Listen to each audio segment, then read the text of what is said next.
Hi guys, कुछ series होती ही स्पेशल है.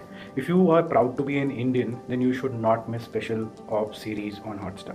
An edgy thriller that will ignite patriotic jazba, also because it is superbly directed. Back to back good script guys, कमाल है. तो इस सीरीज़ की हाईलाइट्स के बारे में बात करते हैं. और आप पूछोगे कि मैं ये क्यों देखूं, तो मैं स्टोरी तो बताऊंगा नहीं, but I will tell you why you should go and see such a series. So patriotic जज्बा तो इसमें इग्नाइट होता ही होता है. Story is about hunting the masterminds behind the parliament attack in India and bringing them to justice. और आगे दिखाया गया है कि there is a capability of Indian intelligence system to bring terrorist to justice. And people who think that after the attacks the government doesn't do anything, the system doesn't do anything, it is a must watch for them. What happens undercover is truly noticeable. Some people win battle for us. They are truly remarkable, eradicating hindrances. We don't even know their names, the initiative of the program or such people.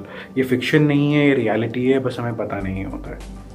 Such people are selfless and devoted to the nation completely.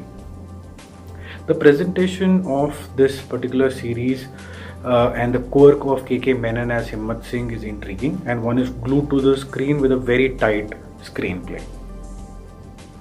Himmat's team and their characters are well established and you start connecting with them. Common हैं लोगों के लिए, जनता के लिए, but otherwise वो कुछ special ही करने निकले हैं. जिस तरीके का थ्रिल चाहिए होता है इस तरीके के सीरीज़ के अंदर वो बाकायदा दिखाया गया है. तो आप एक मिनट के लिए भी स्क्रीन से नहीं हिलें. तो आगे बात करते हैं इनसाइट्स की. क्या तूने ये नोटिस किया? चलो बात करते हैं. पहला, K Menon diverted tough questions with a wit smartly. कभी कभी तो नोना बच्चा भी बन जाता था. 2, DK Banerjee guy who led an inquiry on Himmat. तो उसमें आपने देखा कि उसका मेन कंसर्न क्या था कि किसी तरीके से मेरी रिपोर्ट फाइल हो जाए. और हाँ, वो जो तुमने गांगुली का रेफरेंस दिया था जो कि 0 पे आउट हो गया था, ऐसे कैसे हो सकता है, दादा कैसे आउट हो सकता है भाई, ये भी कोई मुद्दा हुए इतने इंपॉर्टेंट मैटर्स में से.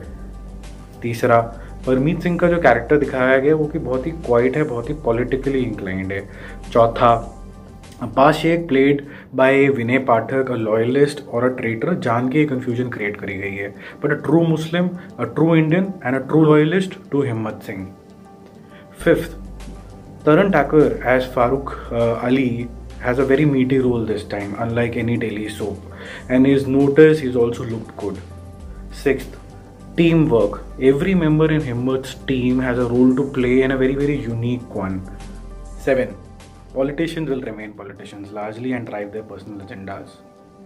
8, the story unfolds in a very interesting manner, a very typical style of Neeraj, who directed also Special 26, and the styling is very evident. Start with current and then go back, and at some point the current and the past will merge. अब मज़ा double होना शुरू हो जाएगा. Past planning और recent affair आपको पता चल चुके हैं. अब आपकी एंजाइटी और बढ़ चुकी है कि आगे क्या होएगा.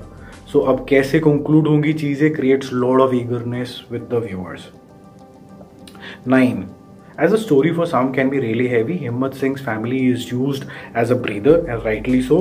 Also intelligently it builds Himmat's character further. His connect and concern for the family is equated to his desh ke liye jazba, which is very nicely stitched together.